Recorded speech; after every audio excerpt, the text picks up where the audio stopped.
Hi, and welcome to Long Live the Queen, where we talk about the women who made history. And by we, I mean the royal we, because it's just me. Today, we're going to talk about The Hollow Crown, Episode 4, Henry V.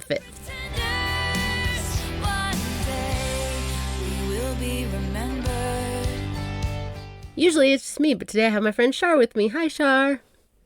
Hi. Are you ready to talk about Shakespeare? He's kind of a funny guy. I am. I don't know much about him, so I'm Okay. very, very intrigued. This is one of my favorites. I like Henry V. I like Richard III. I think that's an interesting one. And I think Henry IV Part 1 is really funny. So those are my top 3, I think, of these 7. But so previously on The Hollow Crown, which is previously on Shakespeare, King Edward III died, leaving his grandson Richard the throne. And then we entered the time period known as the Tyranny of King Richard. That's where Richard II takes place, that play.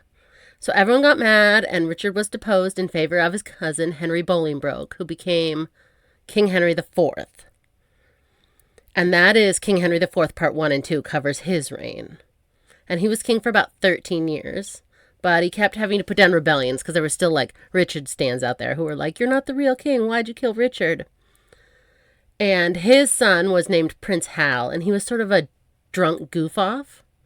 He'd rather hang out in the village tavern, instead of at court. He was a man of the people. He was just a drunk guy in a bar. He was a frat boy, kind of.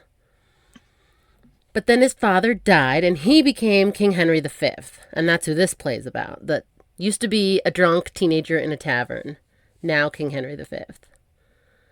And it was up to him to keep the throne. He still had haters that were like, Richard should be in charge. I mean, Richard's dead now, but Richard had heirs. It was a whole fight.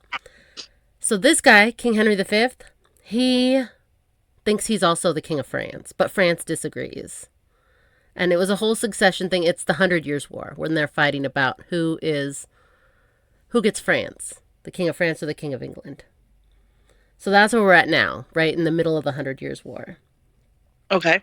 So then the chorus starts talking, and that's John Hurt, who you may know as Ollivander from Harry Potter, or he was in 1984. He played Winston Smith, the main guy in 1984. And he is the chorus, so he's basically the narrator. Okay. And we see a funeral, and we don't know whose funeral it is. A lot of people are coming in. There's a pretty woman who looks like maybe a queen or a duchess or something. She's dressed nice. She's in mourning. And then we see the man, and it's Tom Hiddleston. So if anyone listened to or watched Henry IV Part 4, you know that's Prince Hal, who's now King Henry V. So that's who this is about. We're at his funeral. And they're sort of doing that thing that movies do where they start with the end. Like, this is going to end with him dying. So they start it with him dying, and then they flash back to him alive, and he looks about the same age as when he died. So we kind of get some foreshadowing that it's probably not going to be too long. He looks exactly the same now as when he died. And he's horseback riding, and it's Tom Hiddleston, who you may know as Loki from the Avengers. He's Thor's brother.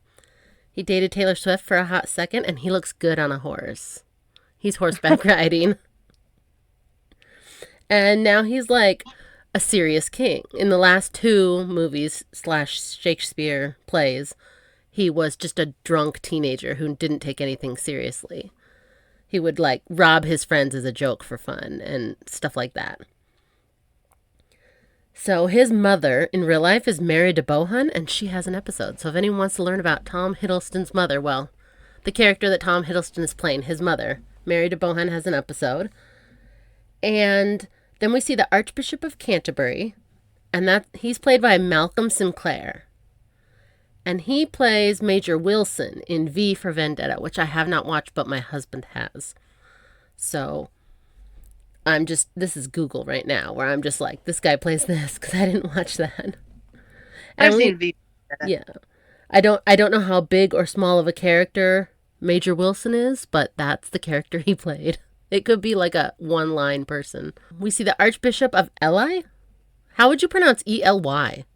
Ely? Eli?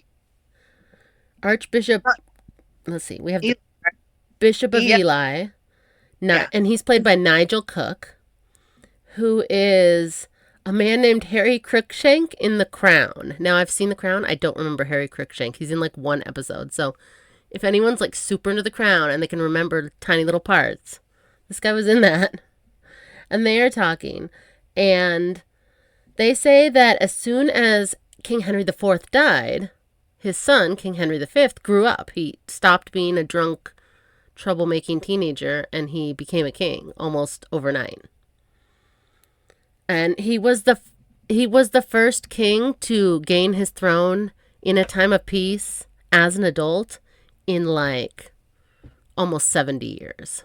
The last one to do that, no, even longer than that. His grandfather got it by deposing his father.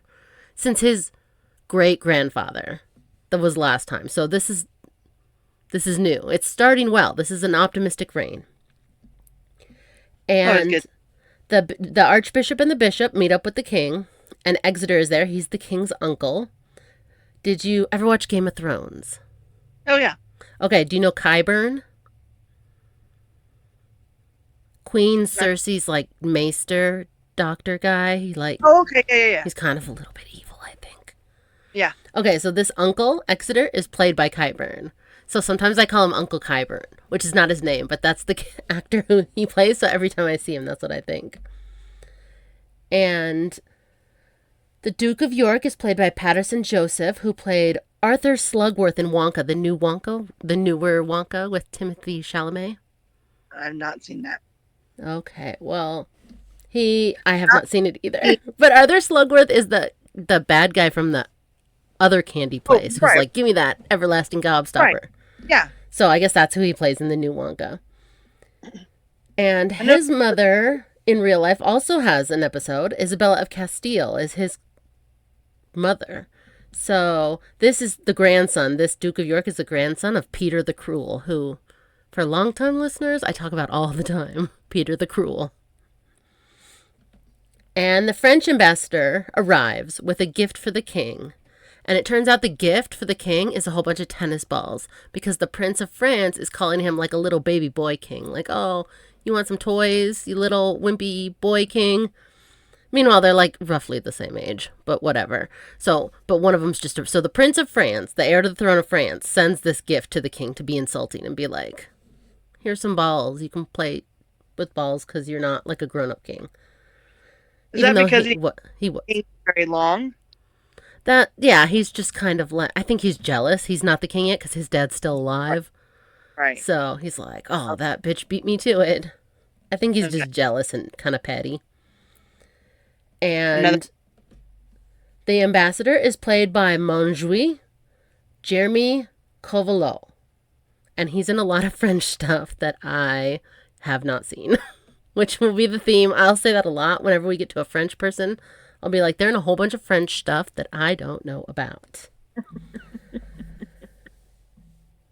So King Henry V is like, everybody's going to be really impressed and embarrassed when I'm the King of France, bitches. This means war. Like, you can't just send me a basket of balls and think I'm not going to fight you for it.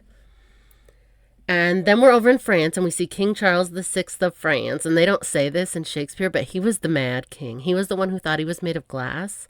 He had like metal bars sewn into his clothes as an exoskeleton so that if he fell, he wouldn't shatter because he thought he was made of glass. For a whole year, he thought he was a saint, a patron saint.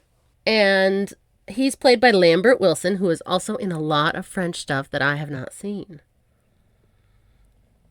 And then we see his son, the Dauphin, and he's the one who sent the balls to the king.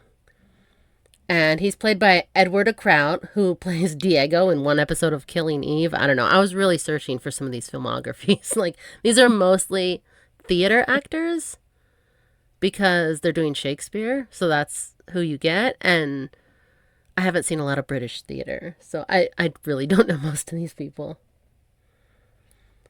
And then Nym and Bardolph meet on the street, and anyone who listened to Henry IV Part 1 and 2 will know that Nym and Bardolph, they were the king's friends in his drunk days.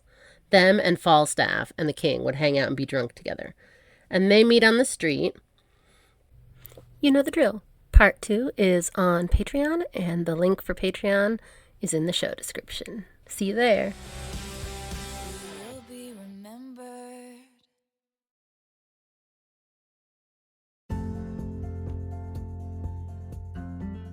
Thanks for listening.